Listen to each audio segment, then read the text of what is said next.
Magandang araw mga kaibigan. Ngayon po, gagawa po ako ng panibagong recipe. Mango Graham. Ayan, creamy mango Graham. Kaya syempre, mangga. Kailanganin natin ng mangga. Ng Graham biscuit natin. All-purpose cream. Whipped cream. Gagamit ako ng whipped cream. Condensed milk. Evaporated milk. At saka ito, optional lang. Powdered milk. Ayan, mga kaibigan, i-whip ko na itong whipped cream. Nata montada dito, whipped cream. Ito ang whipped cream dito. Malamig ito. I-whip ko na itong 1/2 cup powdered milk. Ayan, optional lang yan ha. Ayan, i-whip ko na ha.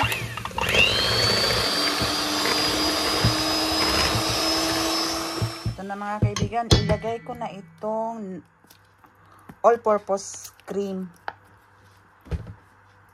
Kasi iisa lang kasi ang all-purpose ko eh. Ito lang.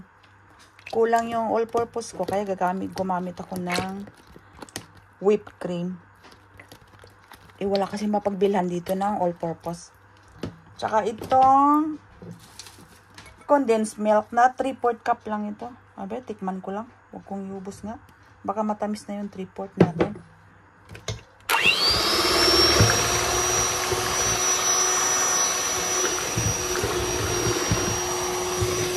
Nilagay ko na yung lahat na 3/4 na condensed milk.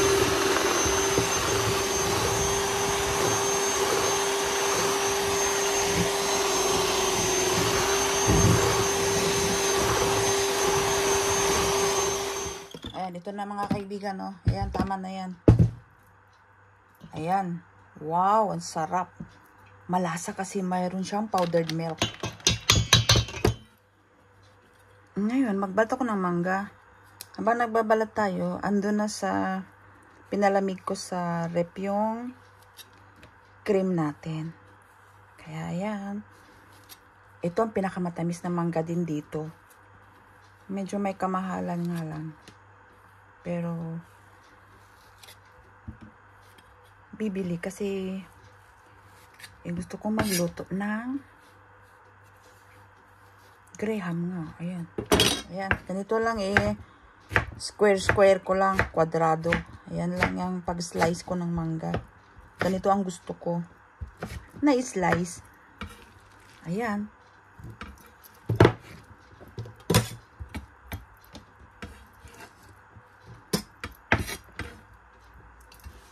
Ayan. Ready na mga kaibigan na magmontar na tayo. Ayan. Ngayon, ito, ibabad ko dito sa ayan, ibap. Para lalambot lang siya. O, ganyan lang. Malinis po itong kamay ko ha. Kailangan maghugas tayo ng kamay. Ayan. Ayan, ilagay ko na itong cream natin. Ayan.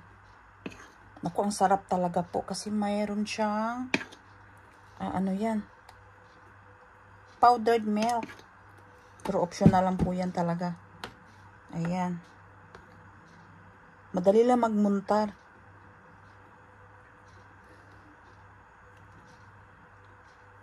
Tapos itong mango. Ayan, ganito lang siya oh. Kasi gusto ko maraming mango ba. Malasahan ko yung mangga talaga. Kasi may natikman ako. Kulang sa mangga. Pero kanya-kanya naman tayo ng taste, diba? Kaya ito talaga ang gusto ko. Yung bang maraming mangga. Ayan. Ayan ngayon. Lagyan ko pa siya ng eto. Bes?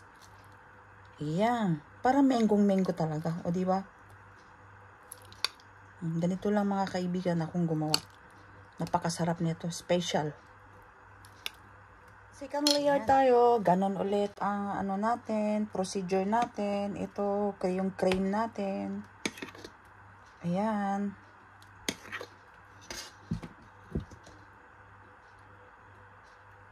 Tapos itong mangga. Ganyan lang. Hanggang sa matapos po tayo mga kaibigan ha. Ayan. Hanggang sa matapos po tayo. Ayan, hanggang sa matapos po tayo.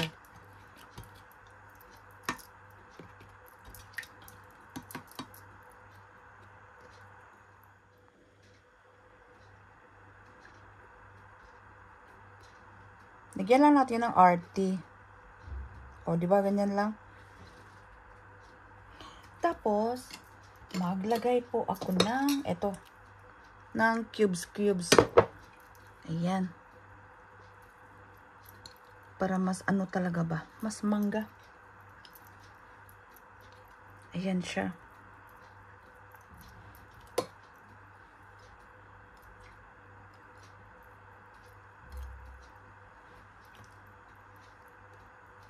Ayan, maglagay lang ako mga kaibigan ng crush na Graham. Kasi gustong gusto kong lasa din na itong biscuit na ito. Kasi ano masarap. 'Di ba? Kahit na anong design, 'di ba? Ayan lang ang gusto kong may dagdag. Oh. Ngayon, i-freezer na natin ito. O, 'di ba ganyan lang? Napakadaling ito pang dessert. Napakadaling gawin ba? 'Di ba mga kaibigan, napakasimple lang. Kahit na wala kaming dito, all purpose, pwede pa rin. Ayan, i-frozen ko na ito mga kaibigan ha. Ganyan lang siya. Ayan, i-freezer ko na.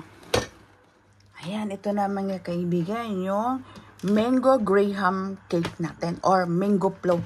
Ayan, napakasarap ng mango Graham, mango float. Ayan, magtikim na tayo. Ayan, medyo matigas pa. Oh my God. Ayan, matigas, lumalaban. Ayan, tingnan nyo. Madaming mangga talaga. Ayan.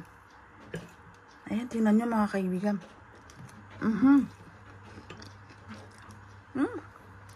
Ay, ang sarap. Ito ang gusto ko, maraming mangga. Sa totoo lang. Kailangan pag mango Graham cake, maraming mangga, di ba? Ay, naku. Grabe, ang sarap. Baga, lahat naman ng ginagawa ko masarap, di ba? Kaya, maraming salamat mga kaibigan sa panonood nyo sa mga recipe ko. Lahat masarap po talaga, sa totoo lang. Masarap po talaga. Kaya, God bless po sa ating lahat mga kaibigan at enjoy cooking lang po tayo mga kaibigan. Bye-bye!